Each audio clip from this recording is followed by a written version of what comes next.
करें start.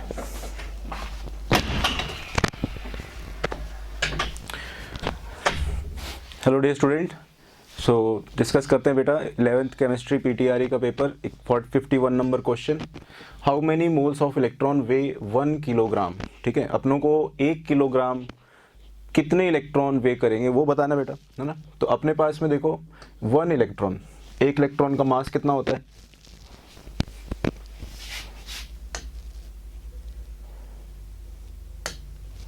Yes तो discuss करते हैं बेटा पेपर जो है केमिस्ट्री का।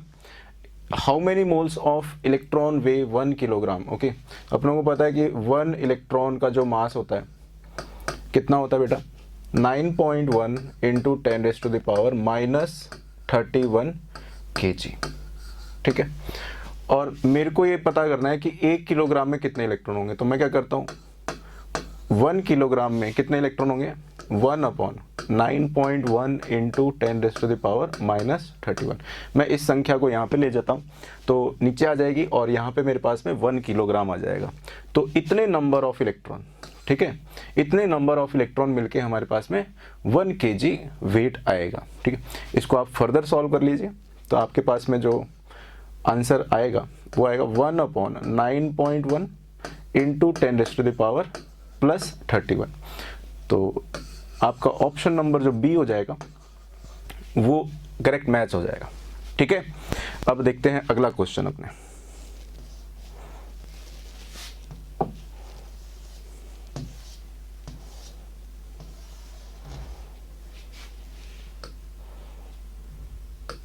नेक्स्ट क्वेश्चन देखो, which has maximum number of atoms, यानी कि किस ऑप्शन में सबसे ज़्यादा एटम्स अवेलेबल हैं। तो मैं मोल्स की टर्म में अपने बता सकते हैं कि मोल्स में कितने एटम्स हैं। तो आप देखिए फर्स्ट जो दिया हुआ है फर्स्ट ऑप्शन, ठीक है, फर्स्ट ऑप्शन में कितने मोल हो जाएंगे? 24 divided by molar mass of the carbon, तो अपने पास में आ जाएगा बेटा 2। सेकेंड ऑप्शन में 56 ग्राम आयरन दिया हुआ, उसका मोलर मास भी ब्रैकेट में दिया हुआ 56, तो अपने पास में आ जाएगा 1। थर्ड ऑप्शन में अपने पास में ब्रैकेट में उसका मोलर मास दिया हुआ बेटा, वो जो स्पीशी है, और लेफ्ट साइड में आपको मास दिए हुए हैं। ठीक है, तो आपके पास में ये चारों ऑप्शन जब आप सॉल्व करोगे तो आपके पास में सबसे ज़्यादा जो आएगा फर्स्ट ऑप्शन में आ रहा है, या दैट इज 2 मोल्स। ठीक है ना, तो आपका जो करेक्ट आंसर हो जाएगा वो हो जाएगा, क्या हो जाएगा करेक्ट आंसर? करेक्ट आंसर आपका 1 हो जाएगा। ठीक है ना,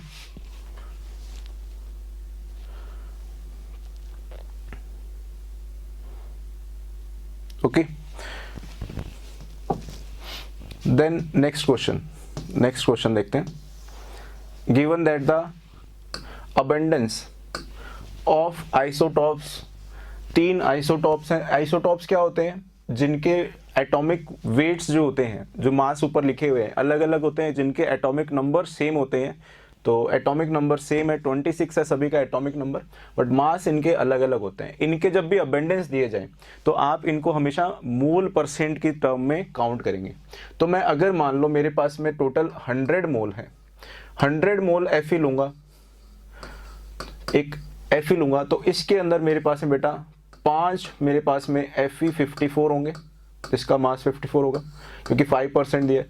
90 मेरे पास में Fe56 होगा और 5% मेरे पास में Fe57 होगा। करेक्ट। अब आपको एवरेज निकालना है, ठीक है ना। तो एवरेज देखो सबसे पास में किसके रहेगा, देखो सबसे पास में किसके रहेगा, 90 एटम्स जिसका होगा उसका एटॉमिक मास के आसपास ये आपकी वैल्यू आएगी। ठीक है, अब थोड़ा सा कम आएगी, क्यों कम आएगी?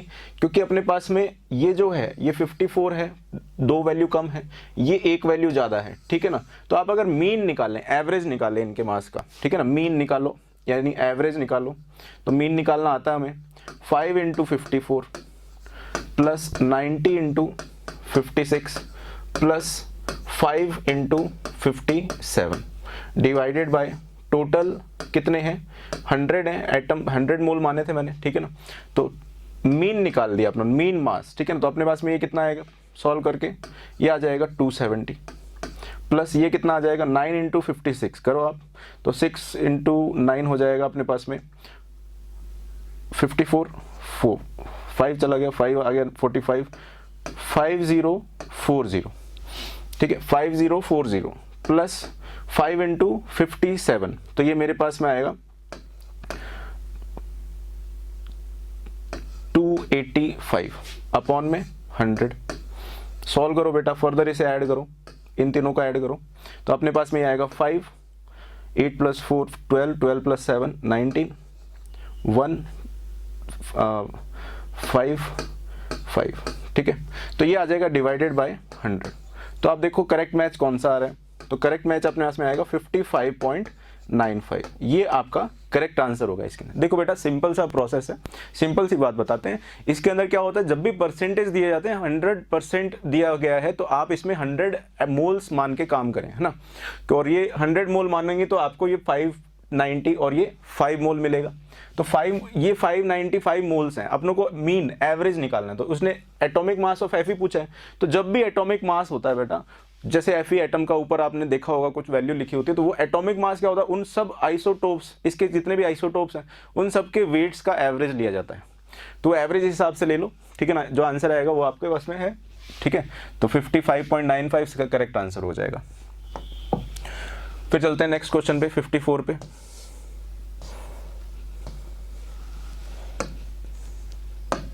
देखो, in an organic compound of molar mass 108 gram, C, H and N atoms are present in 9:1:3.5 by weight, ठीक है ना। ये बाय वेट दिया हो, बाय मोल दिया होता तो बहुत आसान हो जाता, हम सीधा रेशियो सिंप्लीफाई करते, बट इसमें थोड़ा सा कॉम्प्लिकेटेड है, इसमें वेट दिया हुआ है। तो वेट से पहले आप क्या करेंगे, मोल्स फाइंड करेंगे। क्या फाइंड करेंगे, मोल्स। तो आप ये मान लीजिए जैसे ये रेशियो है, इस रेशियो को बेटो आप बदल भी सकते हो, इसको आप बोल सकते हो 90:10:35, ऐसा भी बोला जा सकता है, क्योंकि रेशियो देखो मल्टीप्लाई कर सकते हैं, अपने 10 से मल्टीप्लाई कर दो उस रेशियो को आराम से, देखो कोई दिक्कत नहीं है। ये वेट, ठीक है ना। अब देखो मान लो आपके पास में 90 ग्राम है, 10 ग्राम और 35 ग्राम, तो अपने पास में इन सब का जो सम आएगा, ये जो टोटल वेट है, टोटल वेट कितना मान रहे हैं बेटा आपने, टोटल वेट इन तीनों का सम मान रहे हैं, 90 + 10 + 35, यानी कि 135 ग्राम। अगर मैं टोटल कंपाउंड अगर मैं 135 ग्राम लेता हूं बेटा, तो उसके अंदर 90 ग्राम मेरे पास में क्या है, कार्बन है। तो कार्बन के मोल फाइंड करो, ठीक है ना, सबके मोल फाइंड करो। जैसे कार्बन के 90/12 हो जाएगा, यहाँ पे आ जाओ 10/1 हो जाएगा, 35/14 हो जाएगा। बहुत सिंपल सी बात है। अब इसको थोड़ा सा आप सिंप्लीफाई करो, सिंप्लीफाई करोगे तो ये इसको देखो बहुत आसानी से कट रहा है, 6 से 2, ठीक है ना, 15, ये भी बहुत आसानी से कट रहा है, 2, ये आ रहा है मेरे पास में 5, ठीक है। अब ये मोल का रेशियो आ गया। अब इस रेशियो को देखो 15/2, बहुत आराम से देखो ना, ये मोल का रेशियो आ गया। कोई भी कंपाउंड के अंदर है ना, ये रेशियो क्या रहता है, फिक्स रहता है अपने पास में। तो यदि मैं इसको 5 से डिवाइड कर दूं तो मेरे पास में क्या आ जाएगा, 3:2:1 आ जाएगा। और मैं 2 से मल्टीप्लाई भी कर देता हूं, अब मैं 2 से इसको मल्टीप्लाई भी कर देता हूं, तो देखो मेरे पास में क्या आ जाएगा, 6:4:2, ठीक है ना। 2 से मैंने क्या किया, मल्टीप्लाई किया, सॉरी यहाँ पे 3 आएगा, 3:4:1, 2 से मल्टीप्लाई करने पे ये आएगा। तो आप यहाँ पे देख के बता सकते हो कि कार्बन के कितने एटम होंगे। कार्बन के अगर मान लो 3 एटम है मॉलिक्यूल में, तो आपके पास में जो हाइड्रोजन होगा उसके 4 होंगे, और जो नाइट्रोजन होगा उसके कितने होंगे, 1 होंगे। अब आप ऑप्शन देखो, कोई ऑप्शन दिख रहा है, नहीं दिख रहा सर, ठीक है। तो अब क्या करो, इस रेशियो को बदल दो, इसको 2 से मल्टीप्लाई कर दो, तो अपने पास में आ जाएगा C6H8N2, रेशियो है, रेशियो बदल भी सकते हैं। तो ये ऑप्शन देखो, ये अपने पास में ये अवेलेबल है, ठीक है ना। तो ये आपका करेक्ट आंसर हो जाएगा। आप ये सोच रहे होगे इस वेट का क्या मतलब है, तो इस वेट का आप देखो, इसका सम करके देखो, इसका सम करोगे तो मॉलिक्यूलर मास आपके पास में 108 आ जाएगा। 6 × 12 कार्बन का, 8 × 1 हाइड्रोजन का, 14 × 2 नाइट्रोजन का। तो जब आप सम करोगे बेटा इनका, तो ये आएगा देखो 72 + 8 + 28, तो आप सम करके देख रहे हो 108 आ रहा है। इसका मतलब जो हमने किया है वो सही किया है, ठीक है ना। क्वेश्चन में क्रॉस चेक भी हो जाता है। तो इसका जो आंसर होगा वो हो जाएगा फर्स्ट, ठीक है। देखते हैं नेक्स्ट क्वेश्चन। देखो नेक्स्ट क्वेश्चन है ना,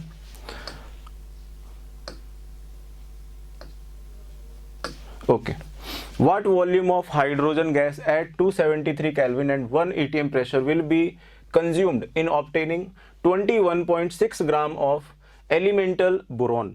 ठीक है, अपनों को एलिमेंटल बोरॉन, ठीक है ना, प्राप्त करना है कितना, 21.6 gram from the reduction of boron trichloride by hydrogen. तो रिएक्शन सबसे इंपॉर्टेंट है, पहले तो आप रिएक्शन से देखो, BCl3 प्लस H2, ठीक है, ये रिडक्शन की रिएक्शन है। तो यहाँ पे क्या मिलेगा, एलिमेंटल बोरॉन, और साथ में मिल जाएगा अपने पास में HCl गैस। ठीक है, अब देखो ये बैलेंस करो, तो बैलेंस करोगे तो आप यहाँ पे देखो, इसको करो 3 से मल्टीप्लाई, इसको करो आप 6 से मल्टीप्लाई, और इसको करो आप 2 से मल्टीप्लाई, और ये अपना 2 हो जाएगा। आप देख लो, बैलेंस कर दी मैंने पूरी रिएक्शन को। हाइड्रोजन एटम देखो लेफ्ट साइड में कितने हैं, 6, राइट साइड में कितने हैं, 6। क्लोरीन चेक करो, क्लोरीन बैलेंस, बोरॉन चेक करो, बोरॉन बैलेंस। तो ये एक बैलेंस केमिकल रिएक्शन है, ठीक है ना। इसमें हमें ये जो एलिमेंटल बोरॉन है, इसका मास दे रहा है 21.6 ग्राम, इस रिएक्शन से मिलेगा। तो आपको यहाँ पे मोल पता करना है, तो मोल देखो, मोल ऑफ बोरॉन हो जाएगा 21.6 ग्राम, जो गिवन वेट था उसको मोलर मास से डिवाइड कर देंगे, जो एटॉमिक मास दिया हुआ है, ठीक है ना, मोलर मास मतलब उसके 1 मोल का मास। तो ये आ जाएगा मेरे पास में 2 मोल। ठीक है बेटा, 2 मोल बोरॉन चाहिए अपनों को। तो 2 मोल बोरॉन चाहिए, तो आप ये बताओ हाइड्रोजन गैस के कितने मोल। तो हाइड्रोजन मैस जो अगर बैलेंसिंग आपको आती है थोड़ी बहुत, कि इसके 3 मोल से इसके 2 मोल बनते हैं, ठीक है ना। आप रीड ऐसे करते हो, इसके 2 मोल इसके 3 मोल के साथ में रिएक्ट करते हैं, फिर इसके 2 मोल बनते हैं। तो आपको यहाँ पे दिख रहा है साफ साफ 2 मोल मिल रहा है अपनों को। तो यहाँ पे हाइड्रोजन कितना होगा, 3 मोल। डायरेक्ट बता दो, बहुत सिंपल, आराम से देखो ना, 3 मोल हाइड्रोजन चाहिए। अब आपको पता है कि ये जो कंडीशन गिवन है आपको ऊपर, ये एक STP कंडीशन होती है, standard temperature and pressure condition होती है। इसके अंदर 1 मोल गैस का वॉल्यूम होता है 22.4 लीटर। तो 3 मोल का वॉल्यूम आपसे पूछा है, तो 3 मोल का वॉल्यूम हो जाएगा 3 × 22.4 लीटर। तो अपने पास में देखो ये आ जाएगा 67.2 लीटर। तो ये आपका 3 मोल का वॉल्यूम होगा। तो आपसे यही पूछा था व्हाट वॉल्यूम, ठीक है ना, इसलिए मेरे को क्या करना पड़ा, मोल को वॉल्यूम में कन्वर्ट करना पड़ा। और ये सिचुएशन देखी मैंने, और ये सिचुएशन देख के मेरे को ये लगा कि यार ये जो है ये कंडीशन है STP की, और STP पर कोई भी गैस होती है उसका 1 मोल का आयतन, तो 3 मोल का आयतन 67.2 हो जाएगा। ठीक है, देखो नेक्स्ट क्वेश्चन, इसका आंसर हो जाएगा 4th करेक्ट। अरे देख लो भाई, इसमें कैलकुलेशन देख लेना, ठीक है। चलो आगे देखो, 55 के बाद में देखो, ओके,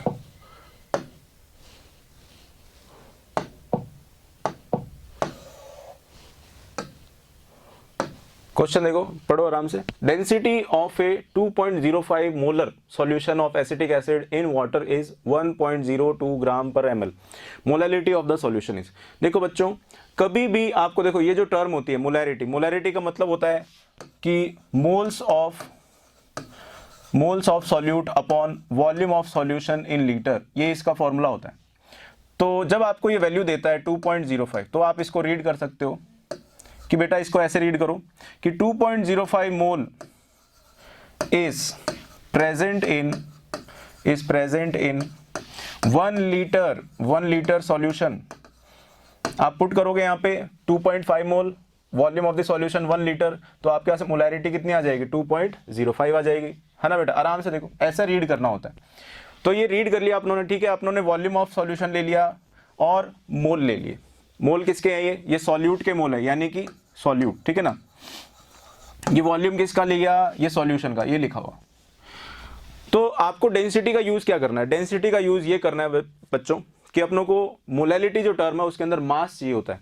तो अपनों को सॉल्यूशन से पहले तो सॉल्यूशन का मास निकालना पड़ेगा। तो हम क्या करेंगे, 1 लीटर को लिख सकते हैं 1000 ml, और 1000 ml को अपने मल्टीप्लाई कर दे 1.02 ग्राम पर ml, तो मेरे पास में ये आ जाएगा 1020 ग्राम। ये मेरे पास में क्या आया, ये वेट ऑफ सॉल्यूशन आया। देखो बच्चों आराम से, तो सॉल्यूशन में क्या क्या होता है ना, सॉल्यूशन में 2 कंपोनेंट्स होते हैं, आपको सभी बच्चों को, प्यारे प्यारे बच्चों को सब पता है, ठीक है ना, कि सॉल्यूशन सर 2 चीज़ों से मिलके बना होता है। कौन कौन सी होती है बेटा, बोलो, सॉल्यूट प्लस सॉल्वेंट, है ना, सॉल्यूट प्लस सॉल्वेंट। तो अगर मैं यहाँ पे सॉल्यूशन का वेट लिख दूं, कितना निकाला आप लोगों ने, अभी देखो वहाँ पे 1020, और सॉल्यूट का वेट अगर मैं रख दूं यहाँ पे, तो मेरे पास में ये बताओ बच्चों, सॉल्वेंट का वेट आ जाएगा ना, सॉल्वेंट का वेट आ जाएगा ना, है ना। तो आप देखो सॉल्यूट का वेट कैसे निकालना है, एसिटिक एसिड, तो एसिटिक एसिड का फॉर्मूला होता है बेटा CH3COOH, इसका मोलर मास कैलकुलेट करो, यानी कि 1 मोल का मास कैलकुलेट करो पहले। तो अपने पास में देखो कार्बन एटम कितने हैं, 2 हैं, 2 का वेट हो जाएगा 24, 12 इंटू 2 करेंगे।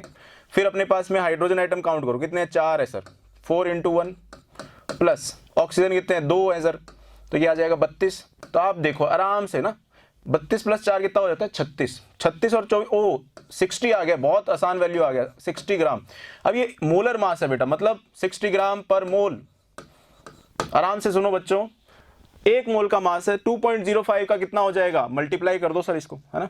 तो 2.05 इंटू 60, तो मेरे पास में ये जो वैल्यू आएगी, ये वैल्यू कितनी आएगी बच्चा, बताओ मेरे को, ये आ जाएगी आपके पास में 123, एम आई करेक्ट, 123 ये वैल्यू आ जाएगी। आप इसको सॉल्व करना बच्चों, है ना, मैंने सॉल्व कर लिया इसको, ठीक है। अब 123 ग्राम सॉल्यूट का वेट है, यहाँ पे पुट कर दो बेटा, तो सॉल्वेंट आ जाएगा अपने पास में, सॉल्वेंट का मास क्या आएगा, बोलो बोलो सर, इसमें से इसको माइनस कर दो, कर देते हैं भाई, 997, एम आई करेक्ट। तो 997 क्या आ गया, सॉल्वेंट का वेट आ गया, और मैं इसको किलोग्राम में लिखूंगा तो क्या लिखूंगा, 0.997 किलोग्राम। तो यहां तक तो समझ में आ गया। अब देखो बेटा, मोलैरिटी दिया हुआ था, आप देखो मोलैरिटी निकालना कितना सिंपल हो गया, मोल्स ऑफ सॉल्यूट मान के चले थे अपने, कितने हैं 2.05, divided by mass of the solvent in kilogram. तो किलोग्राम में वेट चाहिए था, तो मैंने यहाँ पे देखो ये कैलकुलेशन करा है, ये किलोग्राम में लिखा है, तो यहाँ पे क्या आ जाएगा 0.997। इसको सॉल्व करो बेटा, इसको सॉल्व करोगे तो देखो क्या वैल्यू आएगा, 2.28। तो ये मेरे पास में क्या आ जाएगा, स्मॉल m, ठीक है ना, मोलैलिटी आ जाएगा। तो ये आपका आंसर हो जाएगा 2.28, थर्ड ऑप्शन, ठीक है। आराम से इसको वीडियो को दोबारा रिपीट करके आप समझो इस चीज को, ठीक है ना। नेक्स्ट देखते हैं, ठीक है, नेक्स्ट क्वेश्चन, चलो भाई आगे चलो, बढ़ाओ इसे आगे बढ़ाओ। ओके, बहुत सिंपल क्वेश्चन, मोल कॉन्सेप्ट का बहुत अच्छे से यूज करेंगे इसमें, ठीक है ना। आपको ये दिया 100 gram of ethylene polymerizes entirely to polyethene, the weight of polyethene formed as per the equation। तो बेटा अगर मैं मास कंजर्वेशन लगा दूं इसके अंदर, तो आप ये बोलोगे जितना मास सर पहले लिया था आपने, रिएक्शन के अंदर मास कंजर्व रहता है, तो जब ये पूरा का पूरा कंज्यूम हो जाएगा, यानी कि ये तो जीरो हो जाएगा, तो प्रोडक्ट कितना ग्राम मिलेगा आपको, बोलो बोलो।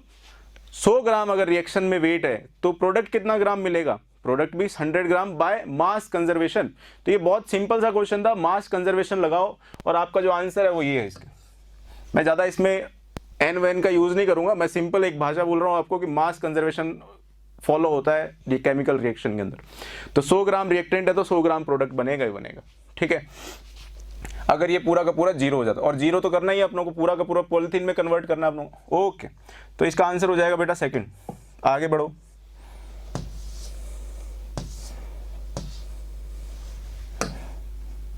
देखो XCF6 fluorinates I2 to IF7 and liberates xenon gas, okay। 210 millimole of XCF6 can yield a maximum of कितने मिलीमोल IF7 के यील्ड कर सकता है, ठीक है ना। तो देखो बेटा, मुझे यहाँ पे POC लगाने में बिल्कुल भी शंका नहीं होनी चाहिए, ठीक है ना। आप देखो यहाँ पे जितना फ्लोरीन है वो सारा का सारा किस में कन्वर्ट कर रहे हैं, अपने किस में कन्वर्ट कर रहे हैं, वो सारा का सारा फ्लोरीन यहाँ पे कन्वर्ट कर रहे हैं। तो आप ये देखो बेटा, अगर यहाँ पे इसके इतने मोल हैं, तो ये बताओ फ्लोरीन एटम में कितने मोल हो जाएंगे, सर फ्लोरीन एटम के मोल हो जाएंगे 6 मल्टीप्लाई बाय 0.210 मिलीमोल। और यहाँ पे इसके मोल मैं मान लेता हूँ x, उसके तो दिए हुए थे ना, और इसके मैं मान लेता हूँ x, ओके। थोड़ा सा इसमें कंफ्यूजन हो रहा है इस डॉट से लेकर, है ना। तो आपको ये 210 वैल्यू लेनी है, ठीक है ना। मैं यहाँ पे ये 210 ले रहा हूँ। अब मेरे को ये बताओ यहाँ पे कितने फ्लोरीन आइटम्स, तो 7, तो x इंटू 7 मैंने फ्लोरीन आइटम को कंजर्व कर दिया। तो मेरे पास में देखो इस 7 से ये कट गया 30, और 30 इंटू 6 करोगे तो कितना आ जाएगा 180। तो मेरे पास में मोल्स कितने आ जाएंगे बेटा 180, ठीक है, by conservation of fluorine atom, ठीक है ना। मुझे रिएक्शन नहीं मालूम करनी, रिएक्शन अगर आपको, चलो रिएक्शन भी बता देते हैं बेटा, कोई दिक्कत वाली बात नहीं है, आराम से देखो। XeF6 प्लस, ठीक है ना, I2 को फ्लोरिनेट कर रहा है और कहाँ भेज रहा है, X खुद Xe बन रहा है और IF7 बन रहा है। अब बिट्टू इसमें बैलेंस करने की कोशिश मत करना, जब रिएक्शन को बैलेंस करोगे तो आप बहुत उलझ जाओगे, क्योंकि ये सिंपल रिएक्शन नहीं है, ये केमिकल रिएक्शन सिंपल नहीं है, ये रेडॉक्स रिएक्शन हो रही है। रेडॉक्स रिएक्शन कैसे बेटा, +6 से ये जा रहा है 0 पर, बिट्टू देखो आराम से ना, ये जा रहा है 0 से माइनस ये +7 पे, आप देखो 0 से +7 पे गया, +6 से 0 पे गया, ठीक है ना। तो बैलेंस करने की कोशिश करोगे तो आपको देखो थोड़ी सी कठिनाई होगी, पर मैं इसका बैलेंसिंग भी बता देता हूं। आप इसको 7 से मल्टीप्लाई करो, इसको 6 से मल्टीप्लाई करो। Xe के एटम यहाँ पे कितने होने चाहिए, 7 होने चाहिए। आयोडीन कितने होने चाहिए, 6 होने चाहिए। फ्लोरीन देखो बैलेंस हो गया 6 × 7, 6 × 7, ठीक है ना, सब बैलेंस हो गया। ये इसकी केमिकल रिएक्शन है बैलेंस्ड, ठीक है। तो आप चाहे वैसे बैलेंस्ड केमिकल रिएक्शन से भी कर सकते थे। आपको ये दिया हुआ है 210 मिलीमोल, तो बताओ बेटा जब ये 0 हो जाएगा तो ये कितने मोल बनेगा, सर 210 घटा डिवाइड कर दो 7 से, मल्टीप्लाई कर दो 6 से, कितना हो गया 180। लो दोनों तरफ से आ गया, ठीक है। जो मेथड बढ़िया लगे वो देख लो वीडियो पॉज करके। चलो भाई आगे, बहुत सिंपल सिंपल क्वेश्चन है बेटा। 1 mole of potassium chlorate, formula देख लो दिया हुआ है, is thermally decomposed and excess of aluminium is burned in the gaseous product. देखो इसको जब आप डिकम्पोज करते हो बच्चों, तो आपके पास में जो KClO3 है, इससे मिलेगा क्या, इससे मिलेगा बेटा ऑक्सीजन O2। तो अगेन इसके अगर 1 मोल है तो इसके कितने मोल बनेंगे, X कितने होंगे, तो आप ये बता सकते हो बच्चों। देखो मैं पूरी केमिकल रिएक्शन नहीं यूज करता हूँ, जनरली मैं ऐसे ही बताता हूँ, ठीक है ना। आप देखो यहाँ पे ऑक्सीजन के मोल कितने हैं, 3 × 1 सर, और यहाँ पे कितने हो जाएंगे 2 × X। तो बोलो X की वैल्यू क्या आ रही है, 3/2, तो ये इतने मोल आपको ऑक्सीजन गैस देगा। 1 मोल KClO3 डिकम्पोज हो रहा है तो इतने मोल ऑक्सीजन गैस दे रहा है। फिर आगे का part, excess of aluminium is burned in the gaseous product, how many mole of aluminium oxide will form. तो आप ये बताओ, अब मैं क्या कर रहा हूं, इस O2 का यूज कर रहा हूं और मैं क्या बना रहा हूं, Al2O3। तो आप ये बताओ जितने मोल यहां पे होंगे उतने ही मोल यहां पे होंगे ऑक्सीजन के, करेक्ट। तो आप यहां पे बोल रहे हो सर X की वैल्यू आ गई 3/2, ठीक है। तो 3/2 आ गई तो बेटा आगे यूज कर लो ना इसको, इसके मोल बोल दो अब Y है, तो 3/2 ऑक्सीजन कितने हैं इसमें, 2 एटम, तो 3/2 × 2, और यहाँ पे कितने हैं 3 × Y। तो बेटा देखो Y की वैल्यू क्या आ रही है, आराम से देखो 1, ठीक है। आप इसमें डायरेक्ट भी बोल सकते थे, कैसे, ये जो ऑक्सीजन है ये ऑक्सीजन सारा का सारा यहाँ पे गया है, यस सर। यहाँ पे जितने मोल O3 है यहाँ पे भी उतना ही O3 है, यस सर। यहाँ पे अगर 1 मोल लोगे तो यहाँ पे भी 1 मोल लेना पड़ेगा, आंसर इसका 1 मोल हो जाएगा। एक लाइन में खत्म हो जाता है ये क्वेश्चन, ज्यादा दिमाग लगाओगे तो फिर फंसते हैं।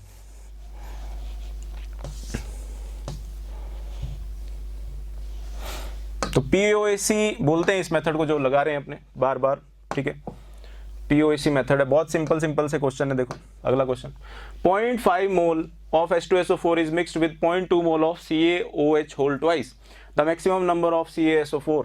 इसमें रिएक्शन लिख लो, H2SO4 plus CaOH whole twice क्या बनाएगा बिट्टू बताओ, CaSO4 प्लस क्या बनाएगा बिट्टू, H2O, ठीक है। कितने मोल H2O मिलेगा, बैलेंस करके देख लो बेटा, 2, ओके सर। अब देखो बेटा यहाँ पे इसके 0.5 मोल है ना, इसके कितने मोल, इसके 0.2 मोल।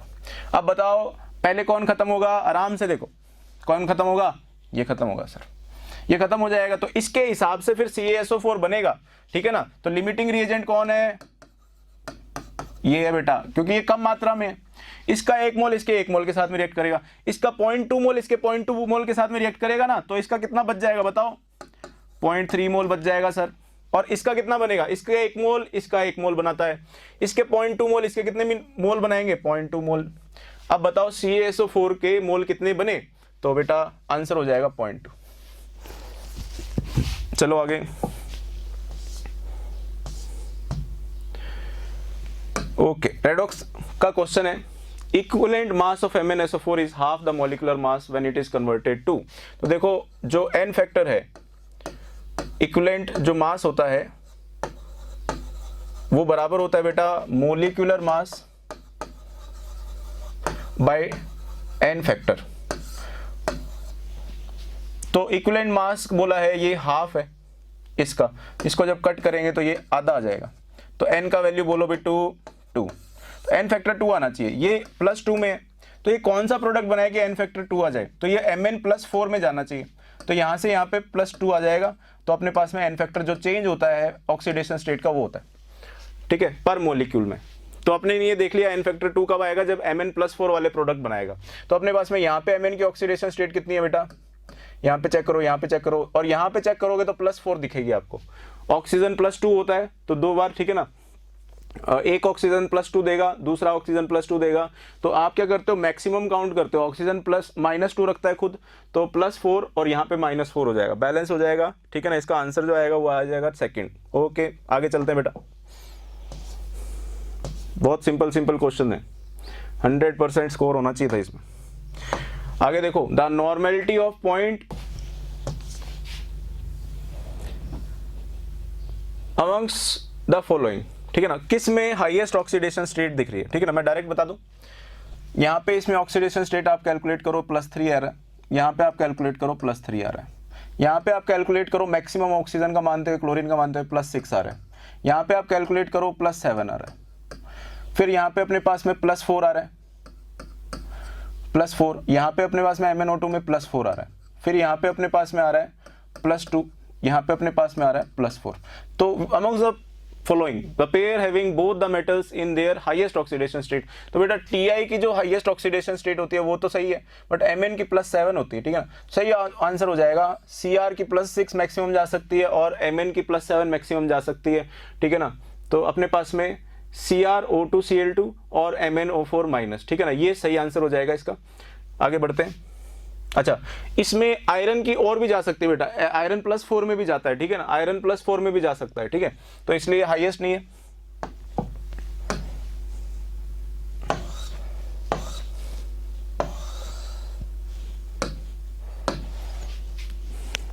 अब देखो, एक मेथड है जेल्डाल मेथड, उससे related question. 29.5 milligram of an organic compound containing nitrogen, organic compound containing nitrogen मतलब CXHYNZ, ठीक है ना, ये मान लेते हैं। इसका 29.5 मिलीग्राम आपने ले लिया बेटा।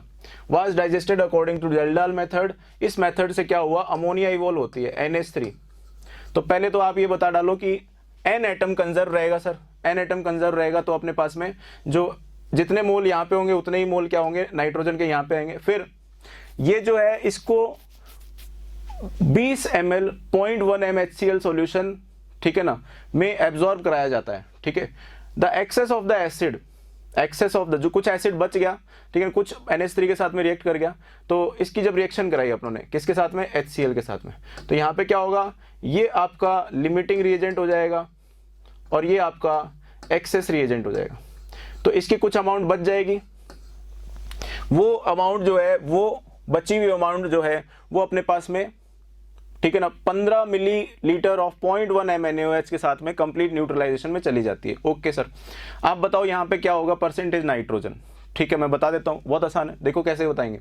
आप देखो बेटा, HCl के टोटल मोल पहले बताओ कितने हैं, मोलैरिटी इनटू मिलीमोल्स, तो मिलीमोल्स आ जाएंगे अपने पास में कितने।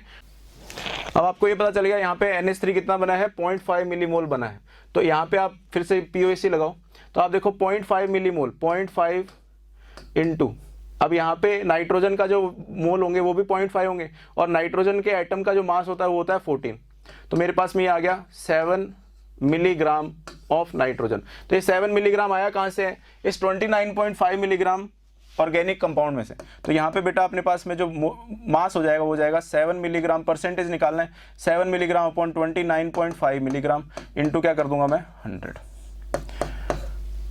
ठीक है। तो ये आ जाएगा 700 अपॉन 29, और इसको जब आप सॉल्व करोगे, ठीक है, इसको जब आप सॉल्व करोगे तो आपके पास में कुछ इस टाइप की वैल्यू आएगी, 23.7 आपके पास में वैल्यू आ जाएगी, ठीक है ना। तो इसका आंसर जो होगा ये हो जाएगा 23.7%, ठीक है। अच्छा क्वेश्चन था ये। अब देखो आगे, 1 मोल N2H4 10 इलेक्ट्रॉन लूज करता है। इसमें यहाँ पे ऑक्सीडेशन स्टेट बताओ N2H4 में। यहाँ पे सर इसकी ऑक्सीडेशन स्टेट है, ऑक्सीडेशन स्टेट निकालो इसकी x मान लो आप 2x + 4 = 0। सो x की वैल्यू आ जाएगी -2। ऑक्सीडेशन स्टेट यहाँ पे कितनी है -2।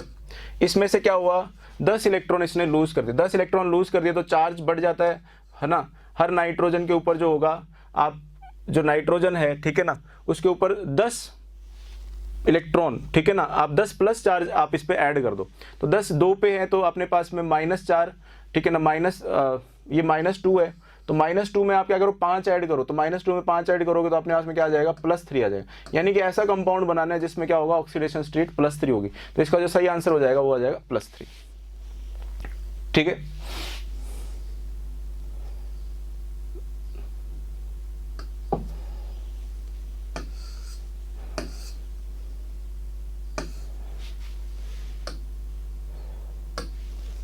HNO3 ऑक्सीडाइज करता है NH4+ आयन को नाइट्रोजन में, itself get reduced to NO2। The moles of HNO3 required by 1 mole of NH4 whole twice SO4। तो देखो अपने रिएक्शन लिखते हैं पहले तो है ना।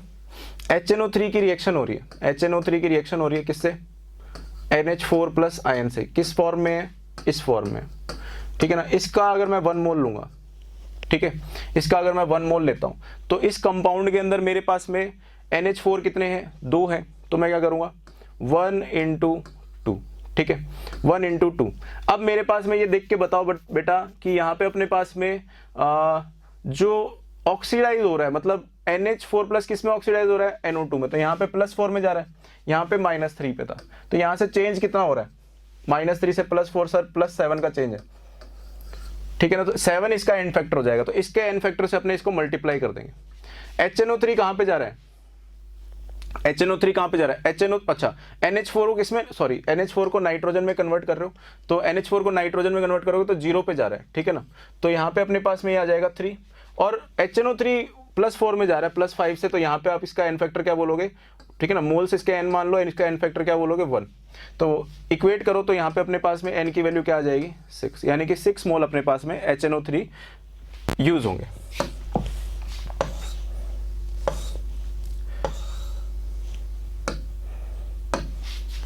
ड्यूरिंग द डिस्प्रोपोर्शन ठीक है बेटा। क्वेश्चन नंबर 67 जो क्वेश्चन है, during the disproportionation of iodine to iodide and iodide ions है ना, अपने पास में एक रिएक्शन होती है जिसको अपने रेडॉक्स रिएक्शन बोलते हैं। देखो आयोडीन जो है वो अल्कलाइन मीडियम में किस में जाता है IO3- और I- में ठीक है ना। तो इसकी जो बैलेंस्ड केमिकल रिएक्शन होती है वो ये होती है, यहाँ पे आता है 3 ठीक है, यहाँ पे आता है अपने पास में 5। तो ये इसकी बैलेंस्ड केमिकल रिएक्शन है ठीक है ना। आप पहले बैलेंस करेंगे इसको, फिर आप यहाँ पे देख के बता सकते हैं ठीक है ना कि अपने पास में आयोडेट और आयोडाइड आयन का रेशियो क्या आ रहा है ठीक है ना। अपने यहाँ पे देख के बता रहे हैं, यहाँ पे क्या आ रहा है 1:5। तो जो इसका आंसर हो जाएगा वो हो जाएगा 1 ठीक है ना। फर्स्ट इसका करेक्ट आंसर हो जाएगा।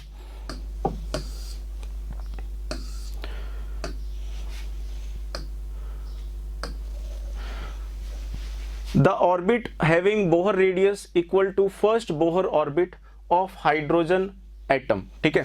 तो जो रेडियस होता है उसका फॉर्मूला होता है n²/z। तो मेरे पास में जो फर्स्ट बोहर ऑर्बिट, मतलब इनका रेशियो मेरे को क्या करना है 1 करना है ठीक है ना। तो n², n मतलब आप 2 ले लो, n वैल्यू ले लिया 2, z मतलब एटॉमिक नंबर। तो एटॉमिक नंबर अपने को क्या लेना पड़ेगा नीचे 4। तो 4 किसका एटॉमिक नंबर है, बेरिलियम +3 का। तो यहाँ पे अपने पास में 4 रखना पड़ेगा, तो ये आ जाएगा 1। तो आप ये देखो ये वाला जो ऑप्शन है ये आपको first radius of hydrogen atom के बराबर देगा, क्योंकि जो फॉर्मूला होता है रेडियस का वो डायरेक्टली प्रोपोर्शनल होता है किसके, n²/z के। तो हाइड्रोजन एटम के लिए n की वैल्यू 1, z की वैल्यू 1, यानी कि ये 1 आ रहा था। तो मेरे को यहाँ पे इसको भी 1 बनाना पड़ेगा दूसरे एटम्स के लिए। तो इसके लिए वो 1 आ रहा है, बाकी सबके लिए नहीं आ रहा। तो इसलिए अपने पास में इसका आंसर 4th हो जाएगा ठीक है। Which of the following has highest magnetic moment? तो मैग्नेटिक मोमेंट किसमें सबसे ज़्यादा है, तो आप देखें इसमें Mn+2, इसके अंदर 3d5 कॉन्फ़िगरेशन रहता है। तो इसमें चारों के सारे अनपेयर्ड है, तो इसमें आपके पास में आएगा 5 × 5 + 2 मैग्नेटिक मोमेंट का वैल्यू आ जाएगा आपके पास में √35। फिर हमारे पास में Fe+2, Fe+2 का कॉन्फ़िगरेशन होता है 3d6। 3d6 में आप इलेक्ट्रॉन फिल करते हो अकॉर्डिंग टू हुंड्स रूल। तो जब आप फिल करते हो तो पहले ये यहाँ पे जाता है, फिर दूसरा, फिर तीसरा यहाँ पे, चौथा यहाँ पे, पांचवा यहाँ पे, छठा यहाँ पे। तो यहाँ पे 4 अनपेयर्ड है, तो इसका जो मैग्नेटिक मोमेंट कम आएगा, चेक करने की जरूरत ही नहीं है, टाइम नहीं होता ना इतना। Ti+2 का इलेक्ट्रॉनिक कॉन्फ़िगरेशन 3d2, कितना 3d2, इसका भी नहीं आ पाएगा, इसमें 2 इलेक्ट्रॉन होंगे। Cr+2 का इलेक्ट्रॉनिक कॉन्फ़िगरेशन बताओ 3d4, तो इसमें भी नहीं आएगा। तो मैक्सिमम किस में आ रहा है, Mn+2 यानी कि फर्स्ट ऑप्शन में। ठीक है, अगला देखो question. Energy of hydrogen atom in the ground state is -13.6 electron volt, hence energy in the second excited state, यानी कि सेकंड एक्साइटेड स्टेट का बोलो मतलब क्या है, n = 3। तो n = 3 में कितनी हो जाएगी, तो बेटा -13.6 × 1/n² कर दो, तो -13.6 इंटू एनर्जी पूछा है तो 1/3 का स्क्वायर कर दो, तो ये आ जाएगा 9, और इसके डिवाइड करने के बाद -1.51 eV आपका आंसर हो जाएगा, यानी कि third.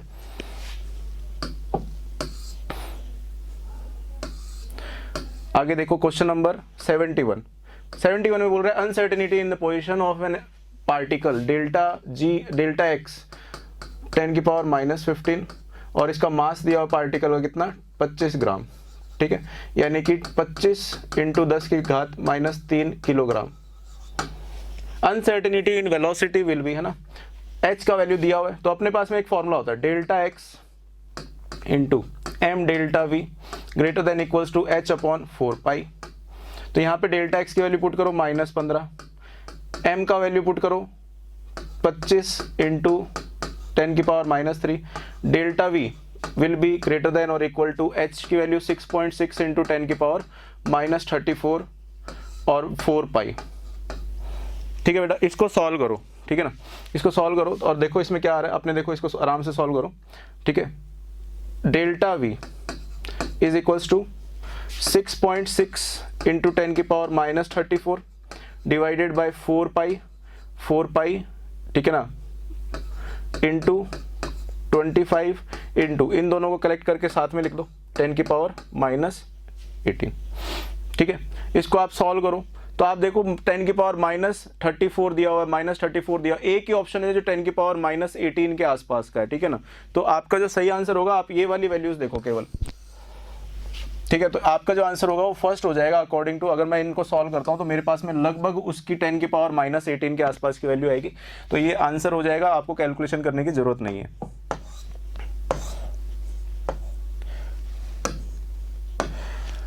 The de Broglie wavelength of tennis ball, lambda दिया हुआ है, टेनिस बॉल का वेवलेंथ टेनिस बॉल के लिए वेवलेंथ निकालो। ओ वेरी गुड क्वेश्चन है। लैम्डा = h/p होता है, mv मतलब, ठीक है ना, तो h की वैल्यू दी हुई है 6.63 × 10⁻34।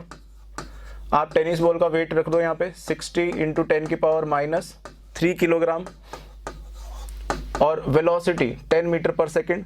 आप इसको सॉल्व करो, आराम से सॉल्व करो इसे, है ना, 6.63, और नीचे इसको मैं लिख देता हूँ 6 × 10, तो 10 और 10 10⁻², और यहाँ पे 10⁻³ तो ये आ जाएगा 10⁻⁻1, और ऊपर चला जाएगा 10⁻34। आप इसे सॉल्व करो बेटा, तो ये तो कट जाएगा। ठीक है, ये इसको सॉल्व करोगे तो ऊपर जाएगा, तो ये 10⁻33 हो जाएगा। आपके पास में जो सही आंसर हो जाएगा वो फर्स्ट हो जाएगा।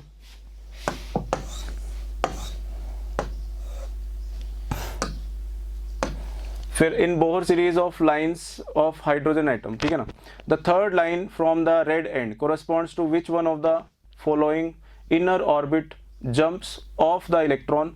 तो विजिबल स्पेक्ट्रम में लाई कर रहा है, ठीक है ना, थर्ड लाइन, ठीक है ना, बोहर सीरीज की जो लाइन है वो थर्ड लाइन, ठीक है ना, मतलब आप ये बताओ लेमन, बामर और पास्चन विजिबल रीजन में कौन सी लाइन आती है, बामर आती है। ठीक है, तो बामर जो होती है वो n = 2 पे जाके खत्म हो जाती है। तो अगर वो थर्ड लाइन है, फर्स्ट लाइन होती है n = 3 वाली, 3 से 2 पे, फिर लाइन होती है सेकंड लाइन जो होती है n इक्वल्स टू 4 वाली हो जाएगी, थर्ड लाइन जो होगी वो ये हो जाएगी n इक्वल्स टू 5 वाली। तो सही आंसर हो जाएगा आपका, थर्ड लाइन बोला था तो 5 से 2 वाला सही आंसर हो जाएगा, दैट इज सेकंड ऑप्शन आपका सही हो जाएगा, ठीक है ना। तो 2 to 5 होगा या 5 to 2 होगा, ठीक है। In Bohr series of hydrogen spectrum the third line from the red end corresponds to which one of the following inner orbit jumps of the electron for Bohr orbits in an hydrogen atom। तो 2 से 5 जाएगा तो वहां पे क्या होगा, absorption होगा, ठीक है ना।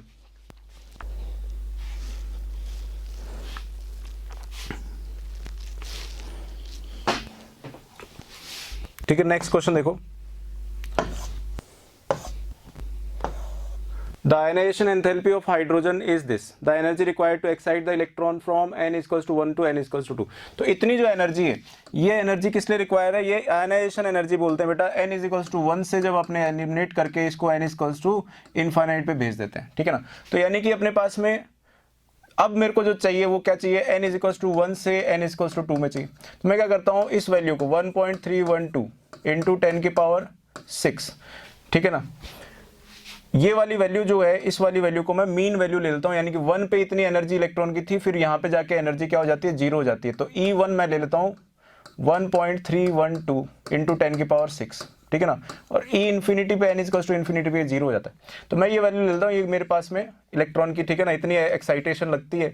फिर मेरे को यहाँ पे देखो n1 square minus n2 square करना पड़ेगा। तो यहाँ पे मेरे पास में वो इसका कुछ फ्रैक्शन आ जाएगा। तो वो फ्रैक्शन क्या है कि ये फ्रैक्शनल वैल्यू क्या है कि अपने पास में, तो 1/1 का स्क्वायर माइनस 1/2 का स्क्वायर, यानी कि 3/4। इसको 3/4 से मल्टीप्लाई कर दो, इसको 3/4 से आप मल्टीप्लाई कर दो। तो करके देखोगे आप इसको मल्टीप्लाई करो, ठीक है ना। ये आएगा मेरे पास में 3 यहीं से, ठीक है, 3.936/4 इंटू 10 की पावर 6। इसको आप थोड़ा सा और सॉल्व करो, इसको लिखो 39.36/4 इंटू 10 की पावर 5। तो देखो ये आपके पास में 9.84 वाली वैल्यू आ जाएगी, ठीक है ना। तो 9.84 इंटू 10 की पावर 5 जूल पर मोल हो जाएगा, ये आपका आंसर हो जाएगा।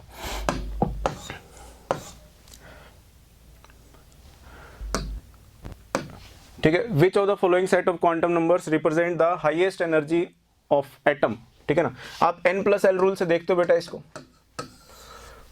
ठीक है। n+l रूल से देखोगे तो अपने पास में ये जो आएगा ये आ जाएगा। n+l रूल से ये 5 वाला आ जाएगा अपने पास में, ठीक है ना। n+l सबसे ज़्यादा जिसमें है वो आपका सबसे हाईएस्ट एनर्जी वाले क्वांटम नंबर को रिप्रेजेंट करता है, ठीक है।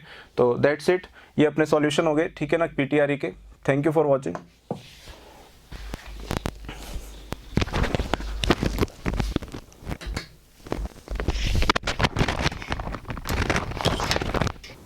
गुड मॉर्निंग बेटा। आज अपन 11th PTRE में इनऑर्गेनिक के क्वेश्चंस का सॉल्यूशन करेंगे, जिनमें 77 क्वेश्चन इस प्रकार से हैं। When following 5 anions are arranged in order of decreasing ionic radius the correct sequences. ये बेटा आइसो इलेक्ट्रॉनिक सीरीज है। क्या है? आइसो इलेक्ट्रॉनिक सीरीज है। आइसो इलेक्ट्रॉनिक सीरीज में देखो आप I minus SE minus BR minus, ठीक है। इसके अंदर अपन देखते हैं, देखो आप O माइनस 2 F माइनस, देखो आप F minus Cl minus BR minus and I minus. ये 10 इलेक्ट्रॉन, ये 18 इलेक्ट्रॉन, ये 36 इलेक्ट्रॉन, ये 54 इलेक्ट्रॉन। तो सबसे बड़ा कौन सा होगा? ये वाला होगा। अब सबसे बड़ा ऑप्शन कौन सा ऑर्डर बोला इसने? Decreasing order. तो अब देखो सबसे पहले I माइनस सबसे बड़ा है, सबसे नीचा रहा है।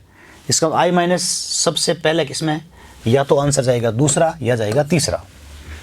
ओके, अब उसके इधर हूँ मैं, ओल्ड स्टाइल से टीपो, सेलेनियम -2 और ये BR। अब ये तो 54 वाला है, 54 वाला बड़ा होगा। ये 36 वाली सीरीज है, 36 वाली सीरीज है। 36 वाले में बड़ा कौन होगा? जिस पर माइनस चार्ज ज़्यादा होगा। आइसो इलेक्ट्रॉनिक सीरीज देखो, ये 54, 54, ये 36 और ये 10। ये 10 इलेक्ट्रॉन की है, ये 36 की है, ये 54 की। सबसे बड़ा कौन सा होगा? 54। उससे छोटे कौन से होंगे? 36 वाले में छोटा कौन सा होगा, जिस पर माइनस कम होगी। ये दोनों अपना आप आइसोइलेक्ट्रॉनिक सीरीज है, तो इनमें छोटा कौन होगा, -1 वाला। बड़ा कौन सा होगा, -2 वाला। तो सबसे बड़ा कौन, I-, उसके बाद आएगा Se-2, उसके बाद आएगा Br-, उसके बाद आएगा नहीं I-, बस I-, Se-2, Br-, ये देखो 10 इलेक्ट्रॉन। तो इनमें बड़ा कौन सा होगा, ये। इनमें बड़े कौन से होंगे, ये। तो सबसे बड़ा ये, उससे छोटा ये, उससे छोटा ये, उससे छोटा ये, सबसे छोटा ये। तो बेटा आंसर क्या गया, 4th। क्या गया, 4th आंसर गया 77 नंबर क्वेश्चन। ओके बेटा, नाउ नेक्स्ट आगे बढ़ते हैं अपन।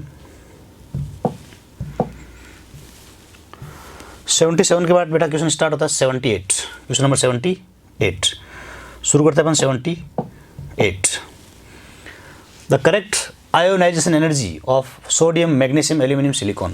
देखो, sodium, magnesium, aluminium, silicon, phosphorus, sulphur, chlorine and argon. देखो P6, P5, P4, P3, P2, P1, S2 and S1। ये दोनों आपस में एक्सचेंज होते हैं, किस कारण से, due to high penetration power of S2 is greater than P1। Hindi बोलूँ तो पेनिट्रेशन पावर, ध्रुव क्षमता S2 की ज़्यादा होती है, इसीलिए ज़्यादा IP इसकी होनी चाहिए, लेकिन हो किसकी जाती है, इसकी। इसीलिए इसका ऑर्डर क्या आएगा, ये दोनों एक्सचेंज कर दो। बाकी सिलिकॉन सबसे ज़्यादा, सिलिकॉन के बाद कौन आएगा, मैग्नीशियम, मैग्नीशियम के बाद कौन आएगा, एल्यूमिनियम, और लास्ट में कौन आएगा बेटा, सोडियम। ये IP का करेक्ट ऑर्डर होगा। तो इसने पूछा क्या है, the correct ionisation energy of sodium, magnesium, aluminium, silicon सार। तो सोडियम, मैग्नीशियम की बड़ी, एल्यूमिनियम इससे बड़ी इसकी। इसमें दिया है सोडियम, मैग्नीशियम, एल्यूमिनियम, सिलिकॉन, गलत हो गया। सोडियम, मैग्नीशियम ज़्यादा, एल्यूमिनियम बता दी, इससे इसकी ज़्यादा, इसकी से। तो इसका आंसर क्या गया, फर्स्ट। ये आपस में इसको इसकी इससे बड़ी बता दी, तो आंसर क्या गया बेटा, फर्स्ट गया। वैसे लेफ्ट टू राइट जाते हैं तो IP क्या होती है, बढ़ती है, लेकिन एक तो ये एक्सचेंज होता है, एक आगे एक्सचेंज होता है, जिसको अपनी इस क्वेश्चन में रिक्वायरमेंट नहीं, ये होता है P3 और P1 हाफ फिल्ड सब सेल के कारण। ओके बेटा, ये था क्वेश्चन कौन सा, 78 के बाद आगे बढ़ते हैं बेटा अपन 79 में क्वेश्चन बेटा ये बोल रहा है कि which of the following relation is correct with respect to first and second ionization energy. First and second ionization energy के लिए करेक्ट है। देखो, successive IP always increase, successive IP कभी भी छोटी नहीं होती। फर्स्ट से सेकंड हमेशा बड़ी होगी, सेकंड से थर्ड बड़ी होगी, थर्ड से फोर्थ हमेशा इंक्रीज होती है, ऐसा कभी हो ही नहीं सकता है। अब लेकिन इसने तुलना की है मैग्नीशियम एंड सोडियम की तुलना की है, तो ये तो आपका सोडियम है और ये आपका है मैग्नीशियम। ये क्या होगा, 1s2, 2s2, 2p6, 3s1, और ये क्या है 1s2, 2s2, 2p6 और 3s2। अब फर्स्ट IP ज़्यादा किसकी होगी, फर्स्ट IP ज़्यादा किसकी है, फर्स्ट IP सोडियम से ज़्यादा किसकी होगी, मैग्नीशियम की होगी। अब इसने क्या पूछा है, first and second IP energy of sodium, correct respect to first IP and second IP energy of sodium and magnesium. तो सेकंड IP ज़्यादा, देखो फर्स्ट IP तो इसकी ज़्यादा है और सेकंड IP, फर्स्ट IP तो इसकी ज़्यादा है और सेकंड IP ज़्यादा किसकी हो जाएगी, इसकी। क्यों, क्योंकि स्टेबल एक इलेक्ट्रॉन निकलने के बाद क्या बच जाएगा, स्टेबल कॉन्फ़िगरेशन बच जाएगा। तो बताओ second IP, first IP of magnesium बराबर सेकंड IP ऑफ सोडियम कभी नहीं हो सकता है। First IP of sodium, first IP of magnesium, बड़ी कौन सी होगी, मैग्नीशियम, गलत बात है। सेकंड IP ऑफ मैग्नीशियम, गलत बात है। Second IP of sodium is greater then second IP of magnesium. First IP ज़्यादा किसकी है, मैग्नीशियम की, लेकिन सेकंड IP ज़्यादा किसकी हो जाएगी, सोडियम की, क्योंकि सेकंड इलेक्ट्रॉन जब निकालेंगे तो यहाँ पर इसमें स्टेबल इलेक्ट्रॉनिक कॉन्फ़िगरेशन नियॉन का बच जाएगा, इसलिए इससे इलेक्ट्रॉन निकालना क्या होगा, मुश्किल। So correct answer is 4। Okay बेटा, आंसर कौन सा जाएगा, चौथा करेक्ट आंसर जाएगा। 79 के बाद अब चलते हैं अपन क्वेश्चन नंबर 80। क्वेश्चन नंबर 80,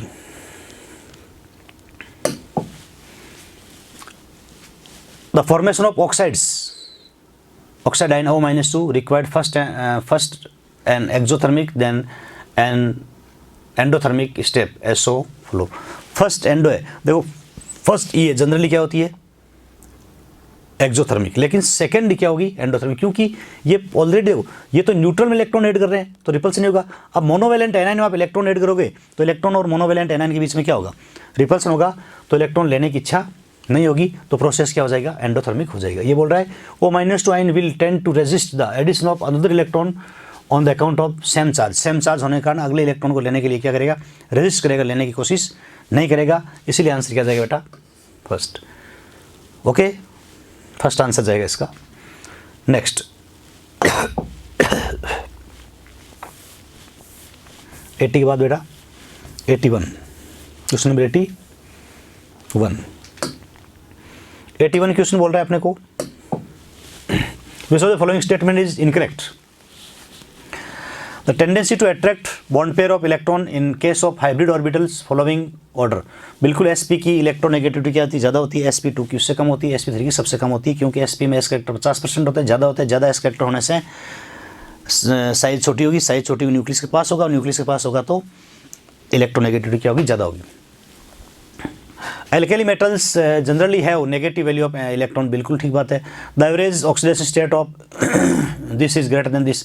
अब देखो इसकी एवरेज क्या आएगी, इसकी एवरेज क्या आएगी, +2 + 4x - 12 इज टू 0। तो बताओ 4x इज टू क्या आया, 10 + 10, तो बताओ x इज टू कितना आया, 10/4, बताओ क्या आया, 2.5। वैसे इसकी निकाले अपन तो इसकी क्या आती है, +2, तो ज़्यादा किसकी हुई, इसकी, बिल्कुल सही बात है। फिर बोल रहा है electronegativity value of 2p series elements. 2p series elements मतलब बेरिलियम, बोरॉन, कार्बन, नाइट्रोजन की। फिर कह रहा है कि स्मॉल, ये कह रहा है कि 2p की 3p से स्मॉल होती है, नहीं, इलेक्ट्रोनेगेटिविटी 2p की ज़्यादा होती है, 3p की कम होती है, जो कि इसकी बिल्कुल गलत बात है। इलेक्ट्रोनेगेटिविटी टॉप टू बॉटम लगातार क्या होती है, घटती है, जबकि इलेक्ट्रॉन एफिनिटी में इसका थोड़ा उल्टा होता है। इलेक्ट्रॉन एफिनिटी सेकेंड और थर्ड पीरियड में क्या हो जाती है, उल्टी हो जाती है, उसका रीज़न उसमें अपन देखेंगे। ओके बेटा, इसीलिए ये स्टेटमेंट बिल्कुल गलत हो गया। ये क्वेश्चन था बेटा 81। 81 के बाद अपन आगे बढ़ते हैं 82, क्वेश्चन नंबर 82।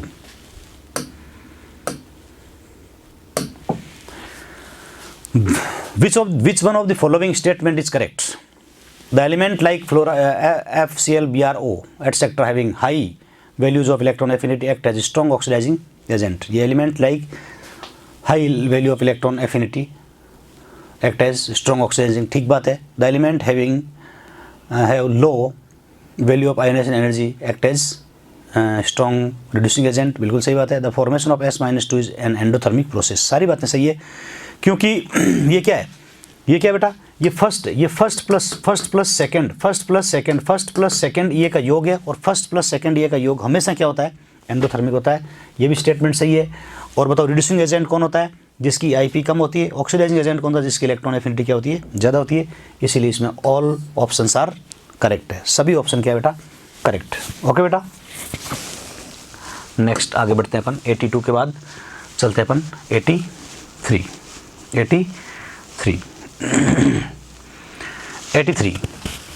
में ये बोल रहा है बेटा,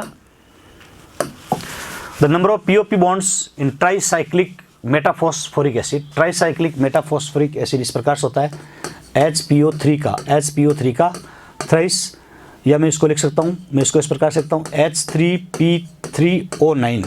सेंट्रेटन की संख्या 3 या 3 से ज़्यादा होती है तो जनरली कंपाउंड क्या होता है, साइक्लिक होता है, accept thionous and thionic series, जो अपन उसमें देखते हैं पी ब्लॉक में। तो इसकी स्ट्रक्चर क्या होगी, PNP, बीच में क्या आ जाएगा, O। देख लो आप, दिख रहे हैं आप कितने पीओपी बॉन्ड हो गए इसमें, 3 पीओपी बॉन्ड है बेटा। कितने हैं, 3 पीओपी बॉन्ड है, तो आंसर क्या है बेटा, 3। ये इसकी स्ट्रक्चर है, 3 POP bonds are present in this structure. Okay बेटा, नाउ नेक्स्ट क्वेश्चन नंबर लेते हैं अपन 84, क्वेश्चन नंबर 84। क्वेश्चन नंबर 84 में आप क्या बोल रहा है बेटा, इसमें ये बोल रहा है कि कैल्शियम कार्बाइड है, ये बोल रहा है कि the common feature of species in this एक है CN-, एक है CO और एक है NO+। इसमें इलेक्ट्रॉन है 7 है, इसमें 6 और इसमें 7, 13 एक 14 इलेक्ट्रॉन। इसमें कितने हैं, 14 इलेक्ट्रॉन, और इसमें कितने हैं, 7 और 8 15 में से एक गया 14, सभी में 14 इलेक्ट्रॉन है, सभी में 14 इलेक्ट्रॉन है। तो सभी में क्या बॉन्ड ऑर्डर कितना है, सभी का बॉन्ड ऑर्डर कितना है 3, इसका भी 3, इसका भी 3 और इसका भी 3, सब में 3 3 बॉन्ड ऑर्डर है। The bond order 3 species 3 and isolate, ठीक है। Bond order 3 and weak field ligand सारे सेम नहीं है। बॉन्ड ऑर्डर 2 एंड 2 नहीं है, 3 आइसो इलेक्ट्रॉनिक वीक नहीं, पहला जा रहा है। सभी के बॉन्ड ऑर्डर क्या है 3 3 है और सभी आइसो इलेक्ट्रॉनिक है, सभी में इलेक्ट्रॉन क्या है 14 14 और 14 जिसमें इलेक्ट्रॉन होता है उसका बॉन्ड ऑर्डर क्या होता है 3 होता है। ये अपन उस डायग्राम से निकाल लेंगे, या ट्रिक याद रखो तो 14 वाले का कितना होता है 3, इधर जाओगे तो भी बॉन्ड ऑर्डर क्या होगा 0.5 से घटता जाएगा, इधर जाओगे तो भी 0.5 से क्या हो जाएगा डिक्रीज होता जाएगा। तो सभी का बॉन्ड ऑर्डर कितना है 3 3 और सभी आइसो इलेक्ट्रॉनिक सीरीज है। ओके बेटा, देख पा रहे हो आप? तो आंसर क्या गया बेटा first. Now next 85, question number 85 question क्या कह रहा है बेटा 85 क्वेश्चन हाइड्रोलाइसिस से रिलेटेड है। किस रिलेटेड है हाइड्रोलाइसिस। ये कह रहा है SiCl4 का हाइड्रोलाइसिस, SiCl4 और CCl4 दे रखे हैं, उनमें से कह रहा है SiCl4 का हाइड्रोलाइसिस। बिल्कुल सही बात है, SiCl4 का हाइड्रोलाइसिस होगा क्योंकि हाइड्रोलाइसिस होने के लिए वैकेंट ऑर्बिटल चाहिए और इसके अंदर vacant orbital because this belong from 3D series, 3D के अंदर वैकेंट डी पड़ा है और वैकेंट डी पड़ा हाइड्रोलाइसिस हो जाएगा, इसका हाइड्रोलाइसिस नहीं होगा, इसका हो जाएगा। बिल्कुल ही करेक्ट बात है। SiCl4 is ionic, this is covalent, ये बिल्कुल ही गलत बात है। इसका मतलब स्टेटमेंट तो सही है लेकिन रीज़न बिल्कुल, एसर्शन तो बिल्कुल सही है, रीज़न बिल्कुल ही गलत है और बिल्कुल ही गलत का मतलब ये ट्रू और ये फॉल्स है। आंसर क्या जाएगा बेटा, ये आयनिक कोवेलेंट नहीं, दोनों ही क्या है, दोनों ही कोवेलेंट है क्योंकि सिलिकॉन है पी ब्लॉक है तो दोनों ही क्या होंगे कोवेलेंट, आयनिक नहीं होंगे, इसलिए रीज़न बिल्कुल ही गलत है, एक्सप्लेनेशन तो दूर की बात है। तो आंसर क्या गया बेटा, इसका हाइड्रोलाइसिस क्यों नहीं हुआ, इसमें वैकेंट ऑर्बिटल नहीं है, इसमें वैकेंट डी पड़ा because this belong from 3D series. Okay now, हाँ बेटा, तो इस क्वेश्चन का जिक्र अपना हो गया था, आगे बढ़ते हैं अपन। क्वेश्चन नंबर 86 क्वेश्चन है बेटा, 86 क्वेश्चन है अपना। Among the following the acid O bond, O bond मतलब जिसमें प्रोक्साइड बॉन्ड हो। अब प्रोक्साइड बॉन्ड किस में आता है, जिसमें ऑक्सीडेशन स्टेट मैक्सिमम से ज़्यादा होती है और मैक्सिमम कितनी होती है जितने वैलेंस इलेक्ट्रॉन होते हैं। जैसे सल्फर की मैक्सिमम कितनी हो सकती है, सल्फर का वैलेंस शेल क्या है 3s2 3p4, इसका ये मैक्सिमम प्लस 600 करता है। अब ऐसा कंपाउंड ढूंढो जिसमें मैक्सिमम से ज़्यादा आ रही है, तो मुझे लग रहा है सबसे ज़्यादा ऑक्सीजन इसमें देख लो आप, तो इसका इसमें ज़्यादा आएगी, मैं निकाल के देखो +2 + 2x -16 इज इक्वल टू 0, बताओ 2x इज इक्वल टू कितनी आएगी +14, तो बताओ x इज इक्वल टू कितनी आएगी +7, बताओ सल्फर +7 100 नहीं कर सकता है और मैक्सिमम से ज़्यादा अगर x मेथड से ऑक्सीजन स्टेट आती है, इसका मतलब सारे ऑक्सीजन -2 नहीं है, कुछ गड़बड़ है। तो इसके अंदर क्या प्रेजेंट है, प्रोक्साइड बॉन्ड प्रेजेंट है, मैक्सिमम से ज़्यादा आती है तो उसमें प्रोक्साइड बॉन्ड प्रेजेंट होता है। तो बेटा आंसर क्या गया 4, आंसर क्या गया बेटा 4, देख पा रहे हो आप 4 आंसर। नेक्स्ट नाउ आगे बढ़ते हैं अपन। 86 के बाद आता है बेटा 87 क्वेश्चन अपने को ये कह रहा है, विच of the following silicates is formed when 3 oxygen atoms of SiO4 -4 tetrahedral elements are said। देखो ortho pyro single chain silicate, cyclic silicate, double chain silicate, sheet silicate और 3D सिलिकेट। 3D सिलिकेट में सारे share हो जाते हैं और seat में होते हैं 3। अब देखो ऊपर से नीचे चलते हैं तो 0 से स्टार्ट होता है और लास्ट में अपन पहुंचते हैं 3D तक, तो 3D में तो सारे सिलिका होते हैं, उसमें सारे शेयर होते हैं और सीट में कितने होते हैं 3। सीट सिलिकेट इस प्रकार से बनता है, देखो आप, जैसे मैं सीट सिलिकेट डायग्राम बनाऊं,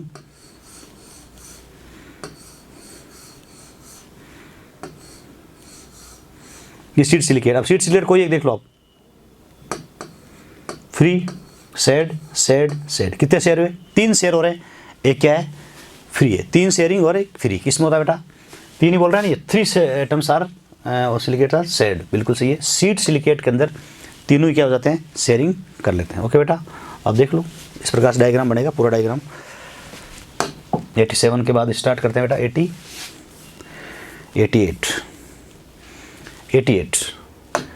में ये कह रहा है कि P4 है, ये P4 है। P4 के अंदर फॉस्फोरस की स्ट्रक्चर क्या होगी बेटा, इस प्रकार से होगी, टेट्राहेड्रल होती है, ये देखो आप, ये डायग्राम होगा। इसके अंदर फॉस्फोरस के वैलेंस शेल इलेक्ट्रॉन कितने हो 3s2 3p3, इन 5 में से 3 इलेक्ट्रॉन तो बॉन्ड बनाने में काम आ गया। ये क्या पड़ा है? Lone pair. इसका मतलब इसके पास सिग्मा कितने हैं? 3 और लोन पेयर कितने हैं?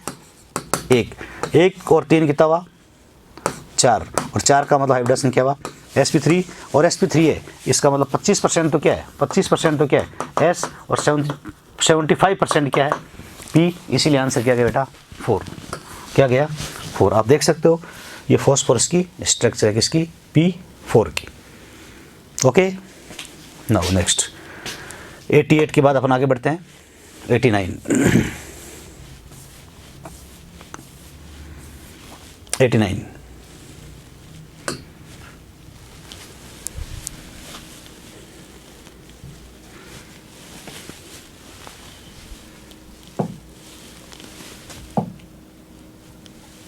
89 89 देखो आप 89 के अंदर क्या बोल रहा है कि boron always form covalent bond. बिल्कुल कोवेलेंट बॉन्ड बता बोरॉन, क्योंकि बोरॉन को +3 जब बनाते हैं ना तो बहुत ज़्यादा एनर्जी लगती है, तो इसकी पोलराइजिंग पावर, इसकी साइज़ काफ़ी छोटी हो जाती है, इसीलिए हमेशा ये कोवेलेंट बॉन्ड ही बनाते हैं। इससे ऐसा भी इसका स्टेटमेंट फेमस है, बोरॉन नेवर फॉर्म B+3। अब कोई बोलेगा सर इसमें B+3 क्यों बोल रहा है? ये बोल रहा है कि जब उसकी ऑक्सीजन स्टेट तो प्लस रहेगी, लेकिन स्वतंत्र रूप से B+3 नहीं बनता है। ये कोवेलेंट कंपाउंड में ही B+3 के रूप में रहता है। जैसे BCl3 है तो B+3 बना तो नहीं रहा है, लेकिन उसकी ऑक्सीजन स्टेट क्या है? +3 है। इसीलिए boron always form covalent compound, बिल्कुल सही बात है। The small size of B+3 favour formation of covalent bond, ये भी ठीक बात है। इससे ज़्यादा ठीक बात कौन सी होती कि अगर मैं बोलता है इसकी पोलराइजिंग पावर वेरी हाई है, इस कारण से ये कोवेलेंट कंपाउंड बनाएगा, तो मैं इसके स्टेटमेंट फर्स्ट को करेक्ट मानता हूँ और सेकंड का इसका करेक्ट एक्सप्लेनेशन मानते हैं अपन। बिल्कुल सही है। ओके बेटा, नेक्स्ट नाउ स्टार्ट करते हैं अपन 90, question number 90। Question number 90 read करते हैं अपन। The nitrogen oxide that contain NN bond not present. NN bond present नहीं है, NN बॉन्ड तो सीधा प्रेजेंट। देखो जब 2 सेंट्रल एटम होते हैं तब कोवेलेंट कंपाउंड की स्ट्रक्चर बनाने का एक रूल होता है। रूल ये होता है कि ऑक्सीजन की संख्या अपॉन सेंट्रल एटम की संख्या। ऑक्सीजन की संख्या को क्या मान लेता हूँ मैं? ऑक्सीजन की संख्या को मान लेता हूँ मैं m मान लेता हूँ, इसको n मान लेता हूँ। सेंट्रल एटम की संख्या को n मान लूँ, इसको n मान लूँ। मतलब n/m की वैल्यू अगर 2.5 से क्या होती है? कम, तब से A से सीधा A जुड़ता है। A का मतलब सेंट्रल एटम। अगर बराबर 2.5 होती है तो A से क्या जुड़ता है? A जुड़ता है। और 2.5 से क्या होती है? ज़्यादा होती है तो A जुड़ता है। तो यहाँ पर मैंने NN बॉन्ड नहीं चाहिए तो मैंने इसका रेशियो निकाला। मैंने इसका रेशियो मुझे सीधा दिख रहा है 5/2, 2.5 आ रहा है। 2.5 आते हैं क्या हो? देखो आप AO मतलब इसके अंदर क्या आएगा? इसके अंदर NON आएगा। इसका मतलब इसमें NN बॉन्ड प्रेजेंट नहीं है। और आगे मैं जानकारी के लिए बता दूं, ये वाला रेशियो कब काम आता है? When central atom belong from second period. अगर सेकंड से नीचे बिलोंग करेगा तो 2.5 की जगह अपन 3.5 वैल्यू काम में लेंगे, जो अपन थ्योरी में पढ़ते हैं। ओके बेटा, आप देख सकते हो एक बार। N/m का मतलब number of oxygen divided number of central atom. 2.5 बराबर 2.5 से कम, 2.5 बराबर 2.5 से ज़्यादा। ओके बेटा, नाउ नेक्स्ट 90 के बाद अपन चलते हैं 91 की ओर। 91 किसी स्ट्रक्चर में बॉन्ड लेंथ इक्वल आना, इसका मतलब उसमें इक्विवेलेंट रेजोनेंस होना चाहिए। क्या होना चाहिए? Equivalent resonance. जैसे मान लो ये है इक्विवेलेंट, मतलब उनकी स्टेबिलिटी क्या होनी चाहिए? सेम। अब देखो इन दोनों में क्या फ़र्क है? कोई फ़र्क नहीं। ये फर्स्ट है, ये सेकंड है। ये दोनों स्ट्रक्चर क्या है? इक्विवेलेंट है और इक्विवेलेंट रेजोनेंस हो रहा है। क्या हो रहा है? इक्विवेलेंट रेजोनेंस हो रहा है। तो बताओ इक्विवेलेंट रेजोनेंस होगा तो बॉन्ड ऑर्डर क्या आएगा? सेम। बॉन्ड ऑर्डर क्या आएगा? सेम आएगा। तो इसका आंसर क्या जाएगा? The anions HCO- have 2 equivalent resonance structure या रेजोनेटिंग स्ट्रक्चर में रेजोनेंस होगा। तो जितना बॉन्ड ऑर्डर इसका होगा उतना इसका होगा, क्योंकि जितना पाइप डबल बॉन्ड यहाँ रहने की कोशिश करेगा उतना ही यहाँ रहने की कोशिश करेगा। उसको बोलते हैं इक्विवेलेंट रेजोनेंस। ओके बेटा, नाउ आगे बढ़ते हैं अपन। Sorry, question number 92। Drago rule का नाम सुना होगा बेटा आपने। ड्रेगो रूल रखता है, मतलब बॉन्ड एंगल की तुलना करते हैं तो सबसे पहले ड्रेगो रूल देखा जाता है। जिसमें ड्रेगो रूल लगता है उसका एंगल नियरली 90 होता है। एग्जैक्ट 90 नहीं कहूँगा मैं, नियरली 90। और ड्रेगो रूल किस में लगता है? ओल्ड स्टाइल, से टीपो और न्यूजीलैंड, पाकिस्तान, ऑस्ट्रेलिया सब बीके। इनको छोड़ दो, ये वाले कोई सेंट्रल एटम हो और साइड एटम की इलेक्ट्रोनेगेटिविटी क्या हो, लगभग 2.5 से क्या हो, कम हो तो ड्रैगो रूल लग रहा है। जब ये कंडीशन इसमें सेटिस्फाई हो रही है, ये तुम्हारा सल्फर रहा और साइड एटम की इलेक्ट्रोनेगेटिविटी क्या 2.1, इसका मतलब नियरली 90, बाकी में किसी में ड्रैगो लग नहीं रहा है। इसीलिए अकॉर्डिंग टू ड्रैगो सबसे छोटा बॉन्ड एंगल। मैं तो कह रहा हूँ सबसे पहले जब बॉन्ड एंगल की तुलना करनी है तो सबसे पहले आप ड्रैगो रूल देखो।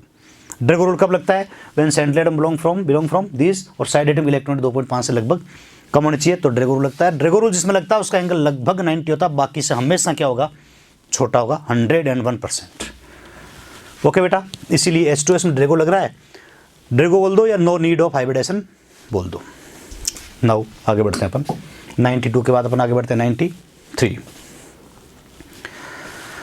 93 में बोल रहा है अगला। 93 में बोल रहा है कि which of the following permanent dipole movement का मतलब mu not equal to zero. Mu not equal to zero मतलब अनसिमेट्रिक स्ट्रक्चर दोनों ये अनसिमेट्रिक दोनों। इसमें देखो, इसमें ये सिमेट्रिक होगी, इसमें ये सिमेट्रिक होगी, इसमें ये सिमेट्रिक, इसमें दोनों ही अनसिमेट्रिक है। इसकी स्ट्रक्चर क्या होगी, ये, और इसकी स्ट्रक्चर क्या होगी, ये। दोनों ही अनसिमेट्रिक है, दोनों का डाइपोल मोमेंट जीरो नहीं होगा, इसीलिए आंसर क्या जाएगा बेटा, ये देख लो, सिमेट्रिक ज्योमेट्रिक दोनों ही नहीं है, अनबैलेंस है। अब इसमें ये तो इसका म्यू तो जीरो है, नॉट इक्वल टू जीरो, लेकिन इसका जीरो है, इसमें इसका जीरो है, क्योंकि CO2 की स्ट्रक्चर जानते हैं आप, C डबल बॉन्ड हो, सिमेट्रिक है, इसका म्यू क्या होगा, जीरो। राइट, देख सकते हो। आगे बढ़ते हैं अपन question number 94। Question number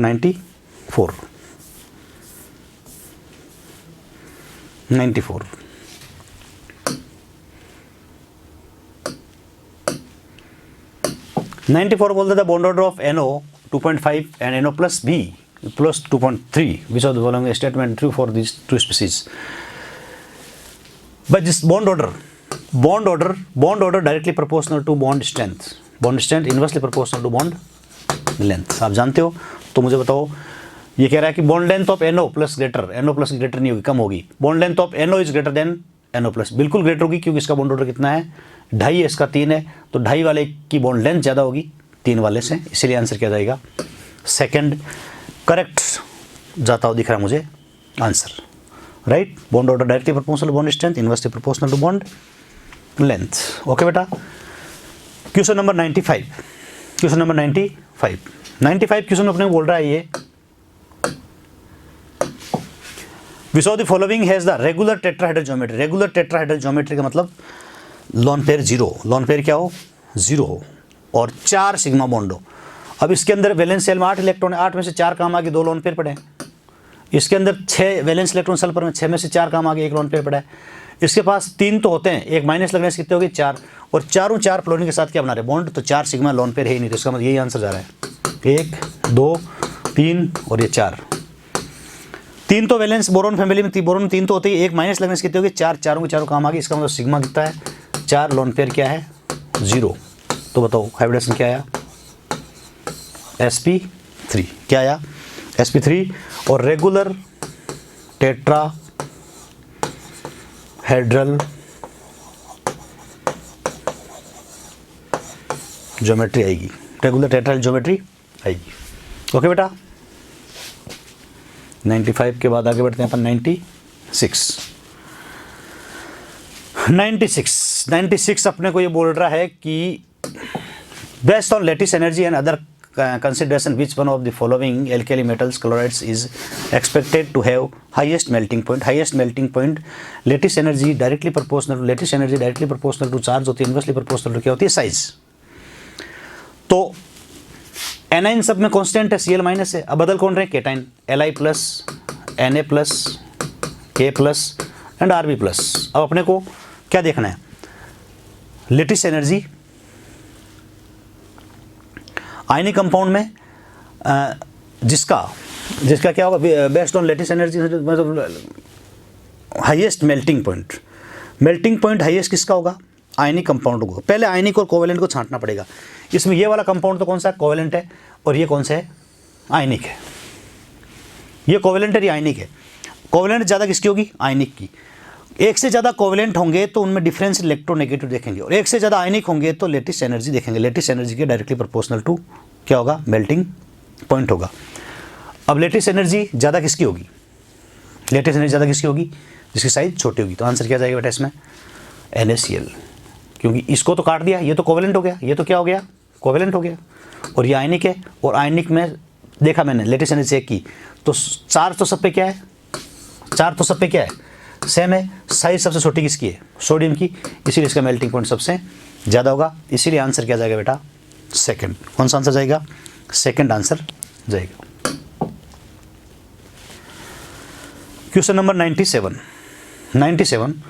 97 calcium carbide वाला क्वेश्चन है क्या, बिल्कुल सही है। कैल्शियम कार्बाइड की स्ट्रक्चर क्या होती है, CaC2। बताओ इस पर चार्ज 100%, सेकेंड है 100% +2 शो करता है, तो ये +2, ये क्या होगा -2, तो C2 की स्ट्रक्चर बनाई। बताओ माइनस कितना, 2 लगा दिए 2। बताओ कार्बन की कितनी वैलेंसी पूरी होगी, एक पूरी होगी, बची कितनी, तो बताओ एक तो क्या है सिग्मा, और पाई कितने हैं 2, 1 सिग्मा और 2 पाई, 1 सिग्मा एंड 2 पाई। आंसर कौन सा गया, फर्स्ट गया। कौन सा आंसर गया बेटा, first answer is correct answer बेटा, 1 सिग्मा एंड 2 पाई। ओके बेटा, ये आपके सामने इसकी स्ट्रक्चर है। 97 के बाद आगे बढ़ते हैं अपन 98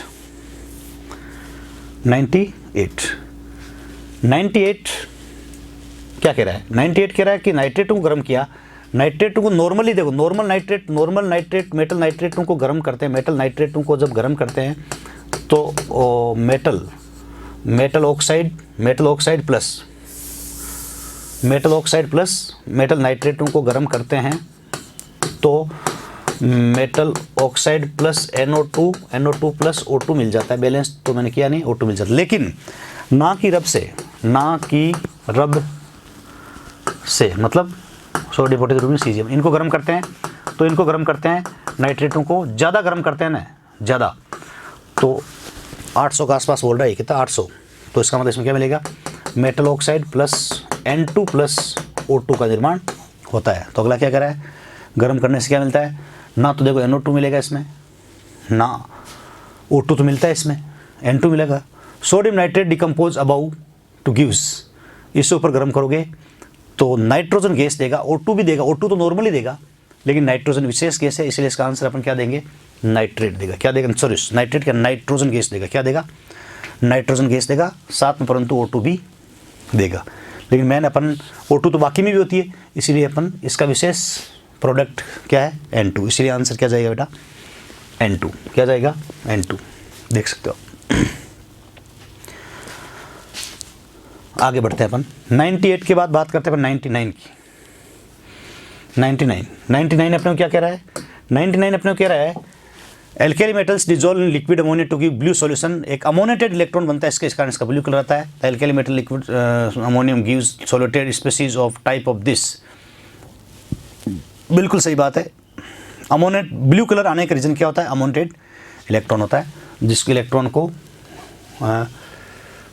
the alkali metals liquid ammonium gives solvated species of MnH3 बिल्कुल बनाती है। लेकिन ब्लू कलर आने का reason ammoniated electron, this is not ammoniated electron. Ammoniated electron क्या होता है, इलेक्ट्रॉन को चारों तरफ से कौन घेरेगा, अमोनिया घेरेगी, इसको बोलते हैं अपन अमोनेटेड इलेक्ट्रॉन। ये अमोनेटेड इलेक्ट्रॉन है, जब ये तो मेटल को घेरा है, तो मेटल को घेरा है तो इस कारण से कलर नहीं होगा। इसका मतलब इसका स्टेटमेंट फर्स्ट भी सही है, सेकंड भी सही है, लेकिन करेक्ट एक्सप्लेनेशन इसमें बिल्कुल नहीं है। फर्स्ट सही है और सेकंड सही है, लेकिन नॉट करेक्ट एक्सप्लेनेशन, इसीलिए इसका आंसर क्या जाएगा बेटा, सेकंड है। सेकंड, फर्स्ट करेक्ट एक्सप्लेनेशन कब जाता है, फर्स्ट आंसर कब जाता, जब ये इसकी जगह क्या बोलता, ये बोलता, ये होता है अमोनेटेड इलेक्ट्रॉन। क्या बोलता है इसे, अमोनेटेड इलेक्ट्रॉन बोलते हैं। क्या बोलते हैं, अमोनेटेड इलेक्ट्रॉन बोलते हैं इसे। ओके बेटा, next question number 100। Question number 100 question बोलते हैं, बोल रहा है कि समुद्र में सबमरीन पनडुब्बी और तुम्हारा एरोप्लेन वगैरह में या स्पेस कैप्सूल में KO2 का यूज़ करते हैं। किसका करते हैं, KO2 का यूज़ करते हैं। किसका, KO2 का। KO2 का हाइड्रोलाइसिस करते हैं तो 2 वाटर के मॉलिक्यूल टूटते हैं इसमें, तो इसमें 2KOH plus H2O2 plus O2, H2O2 फिर डिकम्पोज होता है, आप जानते हो क्या बनाता है। जब इसका हाइड्रोलाइसिस होता है तो ऑक्सीजन गैस देता है, साथ में KOH देता है। ये KOH क्या करता है, CO2 को एब्जॉर्ब कर लेता है। CO2 क्या कर लेता है, एब्जॉर्ब कर लेता है और क्या बना देता है, K2CO3 बना देता है। क्या बना देता है, K2CO3। बताओ, ये कृत्रिम आर्टिफिशियल प्लांट मतलब आर्टिफिशियल रेस्पिरेटरी सप्लीमेंट, मतलब एक पौधों का काम कर रहा है। प्लांट क्या करते हैं, O2 देते हैं CO2 को, प्लांट क्या काम